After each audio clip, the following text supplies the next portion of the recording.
안녕하세요. 안녕하세요. 안녕하십니까. 네, 오늘은 그 대한뇌전증 학회와 함께하는 뇌전증 바로 알기 캠페인의 한 방송으로 제가 뇌전증인가요라는 주제로 방송을 진행하게 되었습니다. 옆에 계신 교수님들 자기 소개 부탁드립니다. 선우정 선생님부터. 저부터 할까요? 예, 안녕하십니까. 저는 강북 삼성병원 신경과에 있는 선우준상입니다. 네, 안녕하세요. 저는 한림대학교 강남성심병원 신경과의 전진선입니다. 네, 안녕하세요. 저는 건국대병원 신경과에 근무 중인 김동욱입니다. 네, 오늘 저희가 준비한 내용은 제가 뇌전증인가요라는 주제입니다. 지금까지 이런 뇌전증에 대한 방송을 많이 진행을 하면서 뇌전증이 왜 생기고 어떤 약을 쓰고 뇌전증의 생활이 환자분들의 생활이 어떻게 해야 되고 이런 쪽에 대해서 말씀을 많이 드렸는데 여러 이제 시청하시는 분들께서 이런 것도 중요하지만 자기가 뭐 어떻게 해서 쓰러졌을 때 아니면 자다가 이상 행동을 했을 때 이럴 때 옆에서 뇌전증 아니야? 경련한 거 아니야? 이렇게 얘기를 듣는 경우가 많을 겁니다. 그래서 저희 뭐 저뿐만 아니고 다른 교수님들도 그런 이제 걱정으로 병원에 오게 되는 환자분을 많이 볼 텐데요. 저희가 그런 거에 대해서 뭐 얘기만 듣고 100% 이게 뇌전증입니다, 뇌전증이 아닙니다 이렇게 말씀을 드릴 수는 없겠지만 이런 경우에 뇌전증일 확률이 어느 정도 되고 이런 경우에는 꼭 병원 진료를 받아봐야지 되고 이런 경우에는 뇌전증 확률이 조금 떨어지기 때문에 조금 경과를 봐도 되고 그런 식의 큐를 이렇게 드릴 수가 있어서 그렇게 걱정하시는 거에 대해서 조금 마음을 편안하게 할 수 있는 그런 도움이 되는 방송이 되었으면 좋겠습니다. 예, 그래서 말씀드릴 내용은 제가 뇌전증인가요라는 주제이고요. 예, 오늘 출연하는 사람은 말씀드렸지만 선우준상 교수님, 전진성 교수님, 그리고 저 김동욱 이렇게 진행을 하도록 하겠습니다. 그래서 보통 저희가 이제 흔히 이제 외래에서 진료를 보거나 아니면 이렇게 물어보는 그런 8가지의 이제 경우를 저희가 상정을 했습니다. 하나씩 보면 전철에서 뭐 앞이 하얗게 변하면서 쓰러졌어요. 그리고 한 번씩 멍하게 있으면서 무슨 말을 했는지 기억이 안 나요. 그리고 뇌졸중을 알았던 분인데 그 분의 손이 뻣뻣해지고 떨려요. 그리고 눈에서 불빛이 번쩍거리고 흐려지고 머리가 아파요. 그리고 횡단보도에서 걸을 때 몸이 말을 안 들어요. 그리고 아빠가 주무시다가 자꾸 다리를 움찔거리는데 이게 경련이 아닌가요? 그리고 할아버지께서 주무시면서 난폭하게 행동하고 욕을 하세요. 그리고 잠을 적게 잔 날이면 빗질을 할 때 손이 자꾸 움찔거려요. 이런 정도의 케이스를 준비를 하였습니다. 그래서 이런 경우에 대해서 이렇게 하나씩 말씀을 드리고 그리고 이제 여러분들께서 이런 내용이 아니더라도 혹시 뭐 주변에서 이렇게 쓰러지거나 의식에 장애가 있을 때 이게 뇌전증인지 그런 거에 대해서 좀 궁금한 사항이 있으면 채팅창에 올려주시면 제가 중간중간에 보고 말씀을 드리도록 하겠습니다. 네, 첫 번째 이게 병원에 아마 제일 많이 오는 그런 중에 하나인데 오래 서 있다가 특히 전철같이 이렇게 조금 사람이 많이 복잡한 데서 아침에 출근할 게 앞에 하얗게 변하면서 쓰러졌어요. 이렇게 병원에 오시는 분들이 있는데 그런 환자분들에 대해서 선우준 선생님께서 잠깐 설명을 해 주시겠습니다. 예. 1번으로 말씀드릴 그 내용이 말씀해 주신 전철에서 눈앞이 하얗게 변하면서 쓰러졌었는데 아마 1번으로 나오게 된 이유가 그만큼 가장 흔한 증상이기 때문일 것으로 생각이 됩니다. 그래서 이제 실신을 이제 표현하는 문장이 되겠고요. 실신 환자가 생각보다 굉장히 많습니다. 근데 일시적인 의식 소실이 있기 때문에 그 뇌전증 발작과의 이제 주된 감별 중에 이제 한 가지 포인트가 되겠고요. 뇌전증과는 달리 뇌전증은 뇌에 이제 전기 신호 이상으로 인해서 의식 소실이나 아니면 다른 증상이 나타나게 되겠지만 이것은 뇌 전기 신호 이상이 아니고 일시적으로 뇌로 가는 혈류가 감소되기 때문에 그것 때문에 의식 소실이 일어나고 막상 쓰러지고 나서 머리가 이제 바닥으로 가게 되면은 다시 이제 혈류가 이제 좋아지기 때문에 다시 이제 회복되는 그래서 저 문장 자체에도 들어있지만 앞이 하얗게 변한다는 전형적인 그런 전구 증상이 있고요. 쓰러졌어요. 하지만 그 이후에 더 중요한 거는 쓰러지고 나서 이제 바로 회복됐다. 요게 이제 중요한 포인트가 되겠습니다. 그래서 뇌전증 발작과는 달리 의식 소실이 매우 짧아서 보통 뭐 한 10초, 20초, 30초 이내로 되겠고 쓰러지고 나면 이제 바로 회복이 되는데 어떤 오락가락하는 그런 혼란 증상 없이 명료하게 이제 의식이 회복되는 그런 특징이 있습니다. 그리고 뭐 전구 증상 이제 뭐 눈앞이 하얗게 변하는 것뿐만이 아니고 뭐 속이 미식거리면서 얼굴이 창백해지고 식은땀이 나면서 이제 쓰러지기 전에 그런 전형적인 전구 증상이 있고요. 상황도 마찬가지입니다. 보통 이제 오래 서 있는 컨디션에서 이제 잘 유발되고 아니면 이제 오래 앉아 있는 상황도 있을 수가 있고요. 그 외에도 이제 어떤 감정적으로 이제 좀 무슨 어떤 그런 공포스러운 상황이라던가 아니면은 또 특별한 상황, 이런 자율신경과 관련돼 있을 수 있는 소변을 본다던가 아니면 이제 기침을 한다던가 그런 특수한 상황에서 유발되는 실신 등이 있습니다. 이게 그러니까 식은땀을 흘린다거나 뭐 심장이 두근거리거나 이런 거는 전형적인 경련에서는 잘 생기지가 않기 때문에 그런 게 있으면 조금 더 경련보다는 실신을 조금 더 시사를 하지 않을까 그렇게 생각되고, 혹시 이렇게 실신을 할 때도 손을 움찔거리거나 이렇게 경련 같은 게 생길 수가 있나요? 맞습니다. 예, 그것도 이제 중요한 포인트인데요.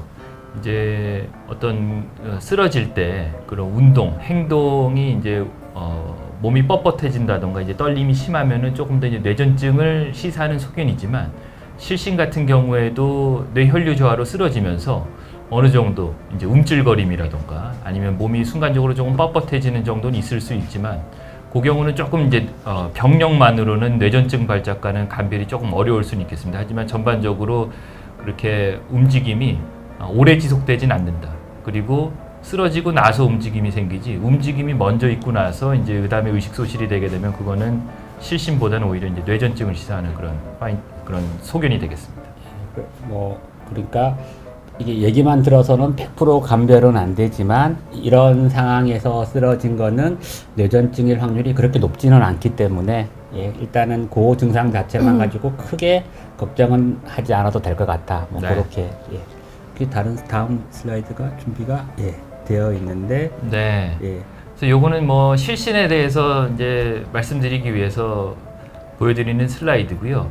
그 이제 저 영어로 이제 리플렉스 신코, 우리말로는 이제 흔히 미주신경 실신 또는 이제 신경매개 실신이라 그러는데, 저 이제 그 반사작용, 우리 몸에 이제 혈류 변화가 있을 때 우리 뇌와 신경이 이제 어떻게 이제 반사작용이 일어나는지를 보여주는 겁니다. 그래서 서 있으면 당연히 중력 때문에 피가 아래로 쏠리게 되고, 심장보다 머리가 위에 있기 때문에 위로 이제 혈류를 올려줘야 되기 때문에 그거에 맞는 어떤 자율신경의 이제 기능이 강화되게 되는데, 이제 심장의 이제 맥박도 뭐 빨라져야 되고 그런 혈관의 어떤 저항도 이제 높아져야 되는데, 그런 일을 하다가 이제 부적절한 반사작용으로 인해서 그 혈관의 어떤 저항도가 갑자기 이제 풀린다던가, 그리고 이제 심장의 맥박이 오히려 이제 감소한다던가 그런 반응이 나타나서 저런 실신이 나타나는 것을 미주신경 실신이라고 합니다. 그래서 이 그래프에서 보시면은 이 위에는 정상적으로 이렇게 맥박과 혈압이 오랫동안 서 있을 때 잘 유지가 되지만, 미주신경 실신 있는 사람들 저희 기립경사대 검사를 해보면은 한 10분, 20분 지나서 갑자기 이제 혈압이 떨어지고 맥박이 감소하는 이런 패턴을 이제 보여주게 됩니다. 이게 전형적인 미주신경 실신에서 나타나는 혈압과 맥박의 이제 변화를 보여주는 그래프가 되겠습니다. 그래서 이제 청취하시는 분들께서 이런 걸 다 뭐 이해하실 필요는 없고, 그렇죠. 그래서 자율신경계에 이런 경우에 쓰러지는 경우에 이런 기전에 의해서 자율신경의 변화 때문에 뇌의 혈류량이 결국은 적어지기 때문에 의식을 잃는다, 이렇게 생각을 하시면 되겠습니다. 그 청취하신 분들께 질문이 있는데요. 수면에 들어가려고 할 때 몸 전체가 움찔거리면서 놀라는 증상이 있는데, 이러한 증상도 뇌전증과 관련이 있는 건가요? 아니면 뇌전증이랑 관련이 없을까요? 어떻게 생각하세요? 손호정 선생님, 혹시 확률적으로? 네, 이게 뒤에 있지 않나요? 저기 있는 건데, 어쨌든 그 수면에 이제 들 때 그 움찔거리는 것은 저희가 보통 뇌전증 발작으로 보진 않고, 그 우리말로 뭐라고 하나요? 히프닉적인데 이제 잘 때 그렇게 움찔거리는 거는 이제 생리적으로 있을 수 있는 것입니다. 그래서 그거를 뇌전증과 관련을 짓진 않습니다. 네, 이게 뇌파가 이렇게 쉽게 말하면 뇌파가 이렇게 크게 급격하게 변할 때이기 때문에 그런 일이 생길 수가 아마 있지 않을까 그렇게 생각을 하고 있습니다. 네, 더 쉽게 생각하면 이제 학생 때 이제 수업 듣다가 졸면서 한 번씩 다리 차는 거 있지 않습니까? 네. 예. 저는 없었는데. 없었습니다. 저는 가끔 차거든요. 네. 네. 그러면 두 번째로 넘어가도록 하겠습니다. 네. 네, 두 번째는 한 번씩 멍해지고 무슨 말을 했는지 기억이 안 난다고 하시면서 그 병원에 찾아오시는 분들이 있습니다. 이런 분들은 대부분 자기가 본인이 치매가 아닌가요? 하면서 그 신경과에 찾아오시는 분들이 있는데요. 그래서 뭐 기억이 안 나는 증상이 있으면 치매일 수도 있지만 이 환자분의 이제 증례를 한번 보시겠습니다. 그래서 내원 당일에는 물을 데우던 중에 멍해지는 모습을 보이면서 손에 화상을 입고 오신 분이었습니다. 그래서 5분 정도 있다가 조금 뭐 이상한 행동을 보이다가 다시 이제 현재 상황을 파악을 했고, 하지만 화상을 입을 당시는 기억이 나지 않았습니다. 근데 그 3일 전쯤에도 음료수를 들고 앉아 있다가 멍해지면서 입을 뭐 쩝쩝거리는 증상이 있었고, 잘 물어보니까 처음에 그런 얘기는 안 하셨는데 예전부터 좀 그런 일들이 좀 수년 전부터 있어 왔고, 그런 깜빡깜빡 잊어버리는 일들이 최근에 더 자주 발생을 해서 병원에 온 환자분이었습니다. 그래서 이렇게 한 번씩 멍해지고 무슨 말 했는지 기억이 안 나는 경우에는 물론 기억이 떨어지는 것이 이제 만성적으로 지속되는 양상이면 치매를 의심할 수도 있지만, 한 번씩 멍해졌다가 다시 원래 모습처럼 회복하는 경우, 그리고 앞서서 말씀드린 것처럼 뭐 입맛을 다신다던가 아니면 손을 만지작거린다던가 이런 행동이 동반이 되면서 기억이 안 나는 경우에는 그 뇌의 이제 안쪽의 측두엽 부분에서 발생을 하는 뇌전증을 의심을 해볼 수가 있을 것으로 보입니다.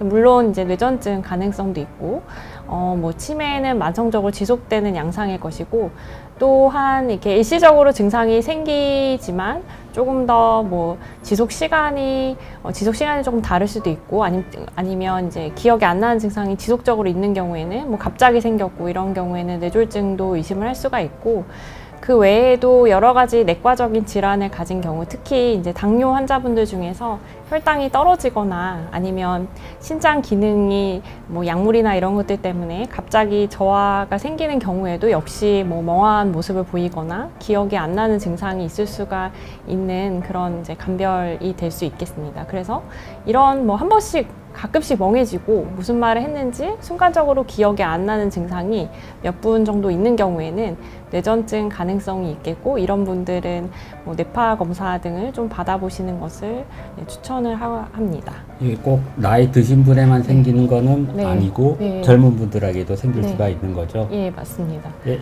이런 분들이 뭐 MRI가 뇌파가 다 정상이면 어떡하나요?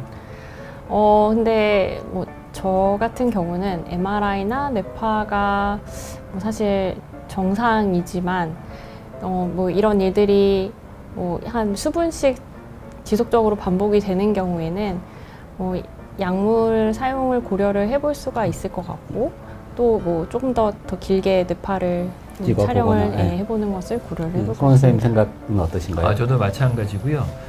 심심치 않게 있습니다. 그 임상적으로 의심은 되지만 MRI도 정상이고 뇌파도 한 번 찍었을 때 이상이 안 나올 수 있고요. 전 보통 뭐라고 설명드리냐면 MRI에서 이상이 안 나온다고 병이 없다는 뜻은 아니다.